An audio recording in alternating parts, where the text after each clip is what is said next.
കണ്ണിന്റെ സൗന്ദര്യം കേവലം കൺപീലികളിലും ഐലൈനറുകളിലും ഒതുക്കുന്നവരാണ് നമ്മൾ. എന്നാൽ കണ്ണില്ലാത്തവരുടെ ലോകത്തെപ്പറ്റി നിങ്ങൾ എപ്പോഴെങ്കിലും ചിന്തിച്ചിട്ടുണ്ടോ? അതെ, ദേശീയ അന്ധസമിതിയുടെ 75ാം വാർഷികാഘോഷത്തിൽ പങ്കെടുക്കാനായി ഡൽഹി എത്തിയപ്പോഴാണ് നിത അംബാനി മാഡം ഇതേക്കുറിച്ചോർത്ത് വികാരാധീനയായത്. നിത അംബാനി മാഡത്തിന്റെ നേതൃത്വത്തിൽ റിലയൻസ് ഫൗണ്ടേഷൻ ഇന്ന് ലോകത്തിലെ അന്ധജനസംഖ്യയിലെ ഏകദേശം 20% പേർക്ക് സേവനങ്ങൾ നൽകി വരുന്നു.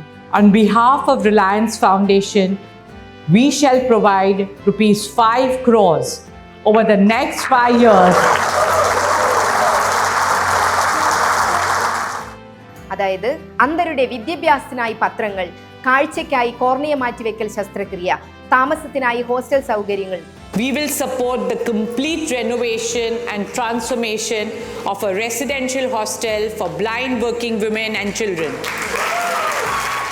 തുടങ്ങി റിലയൻസ് ഫൗണ്ടേഷന്റെ സേവനങ്ങൾ നിരവധി മേഖലകളിൽ വ്യാപിച്ചിരിക്കുന്നു. ഉള്ളവർക്ക്, അതായത് കാഴ്ച വൈകല്യമുള്ളവർക്ക് റിലയൻസ് ദൃഷ്ടി പത്രത്തിലൂടെ അറിവിന്റെ വെളിച്ചം പകരുന്നു. ഇരുട്ടിൽ നിന്ന് പ്രകാശത്തിലേക്ക് നയിക്കുന്ന ഇത്തരം മഹത്തരമായ സേവനങ്ങൾ നൽകുന്ന നിത അംബാനി മാഡത്തിനും റിലയൻസ് ഫൗണ്ടേഷനും ഹൃദയപൂർവ്വമായ നന്ദി.